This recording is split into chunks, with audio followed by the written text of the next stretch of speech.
Hello, ఈరోజు Sunday అంటే special ఉండాలి కదా. ఇంకా ఈరోజు వచ్చేసి సండే స్పెషల్ మా ఇంట్లో ఏంటంటే నాటుకోడి కూర లేదంటే జుట్టు కోడి ఏదైనా అనవచ్చు. ఇంకా ఈరోజు మా ఇంట్లో అందరికీ జలుబు అయిందనమాట. ఈరోజు అని కాదు, 2 days అవుతుంది. ఏది తినాలనిపించట్లేదు, టేస్ట్ అనిపించట్లేదు. ఇంకా నాటుకోడి కూర పులుసు కొంచెం ఘాటుగా మసాలా పెట్టి చేస్తే టేస్ట్తో కొంచెం జలుబు తగ్గుతుంది అన్నట్టుగా మేమైతే చేస్తున్నాము. అంటే మా సైడు జలుబు అయినప్పుడు ఇలా అయితే కొంచెం ఘాటుగా చేస్తామన్నమాట.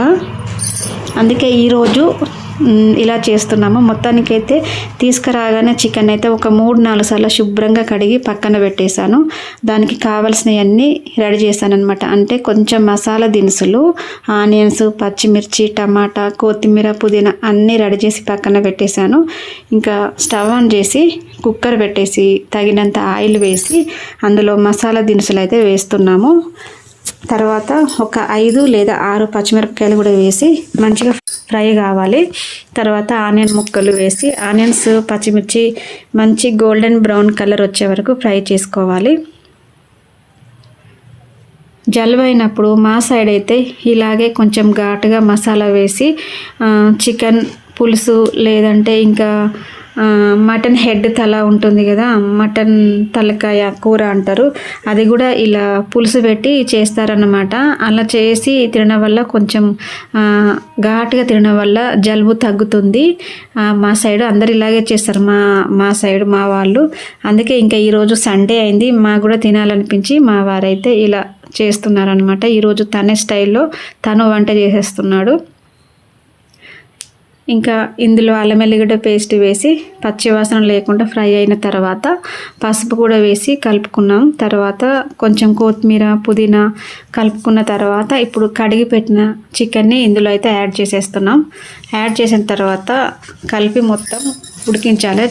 ఈ ఎగ్స్ అనేవి ఇప్పుడు వేయకూడదు, వేస్తే చిట్లిపోతాయి కాబట్టి ఇప్పుడైతే వేయకూడదు, లాస్ట్లో వేయాలి. ఇంకా చికెన్ ఇందులో వేసిన తర్వాత మొత్తం ఒకసారి బాగా కలుపుకొని మూత పెట్టి ఒక 2 minutes అలాగే ఉడికించుకోవాలి. తర్వాత ఇందులో కొంచెం సాల్ట్ అయితే వేయాలి. సాల్ట్ వేసి ఒకసారి బాగా కలుపుకున్న తర్వాత తగినంత కారం కూడా వేసేసుకోవాలి. కాకపోతే ఏంటంటే కారం మరీ ఎక్కువ కాకుండా కొంచెం తక్కువనే వేస్తున్నాను, ఎందుకంటే మసాలా దినుసులు అనేవి ఎక్కువగా వేసాను కాబట్టి ఆ మసాలా, ఈ కారము, ఈ పచ్చిమిర్చితో ఘాటు ఎక్కువగానే ఉంటుంది. అందుకే కొంచెం కారం తగ్గించి వేసాను. ఇప్పుడు ఉప్పు కారం వేసి కలిపిన తర్వాత ఇంకా మళ్ళీ ఒక 1 minute లేదా 2 minutes అయితే ఉడికించుకోవాలి. ఉడికిన తర్వాత ఇప్పుడు 2 టమాటాలు తీసుకొని వేసాను.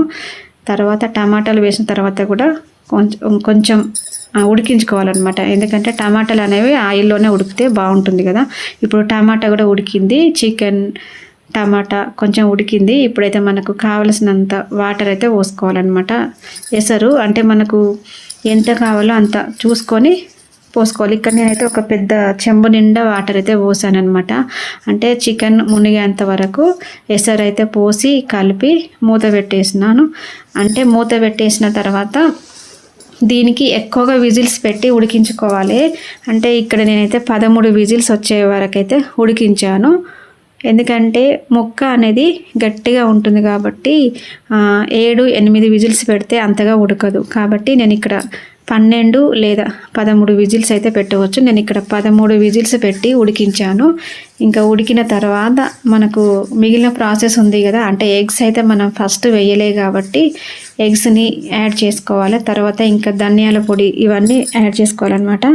ఇంకా 13 విజిల్స్ అయిన తర్వాత ఆవిరంతా పోయిన తర్వాత కుక్కర్ మూత అయితే తీసాను. ఇక్కడ చికెన్ మొత్తం ఉడికిపోయింది. అంటే 13 విజిల్స్ పెట్టిన తర్వాత ఉడుకుతుంది కదా. ఇప్పుడు తర్వాత మళ్ళీ అది స్టవ్ ఆన్ చేసి ఎగ్స్ని అందులో యాడ్ చేస్తున్నాను అనమాట. ఎందుకంటే ఫస్టే ఈ ఎగ్స్ చికెన్తో పాటే వేస్తే అంత చిట్లిపోతాయి కాబట్టి ఈ విజిల్స్ అన్నీ అయిపోయిన తర్వాత ఈ పక్కన పెట్టిన ఎగ్స్ని ఇప్పుడు ఇందులో యాడ్ చేశాను. యాడ్ చేసి 1 minute ఉడికించుకోవాలి. ఉడికిస్తే మనకు ఆ ఎగ్స్ అనేవి మొత్తం కుక్ అయిపోతాయి.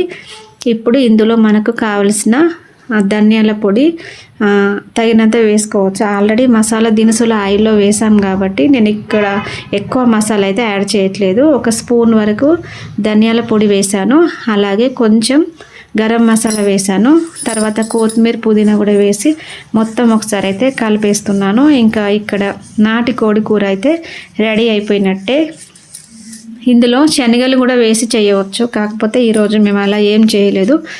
ఇంకా అంతా కలిపి మూత పెట్టేస్తే కూర అయిపోయినట్టే. ఇంకా కోడి కూర నాటుకోడి కూర కాబట్టి కొంచెం రైస్ అయితే బగారా రైస్ అయితే వేసాను అన్నమాట. ఇక్కడ కూర అయితే రెడీ అయిపోయింది, రైస్ కూడా రెడీ అయిపోయింది. ఇంకా టుడే స్పెషల్ బగారా రైస్ అలాగే నాటుకోడి కూర అన్నమాట. చాలా చాలా టేస్టీగా ఉంది. ఎందుకంటే మాకు జలుబు అయింది కాబట్టి కొంచెం బగారా రైస్తో ఈ నాటుకోడి కూర టేస్ట్ కొంచెం చాలా బాగుంది, కొంచెం ఘాటుగా టేస్టీగా ఉంది. మొత్తానికి అయితే సండే స్పెషల్ వచ్చేసి కోడి కూర అలాగే బగారా రైస్ అన్నమాట. ఓకే అండి, బాయ్.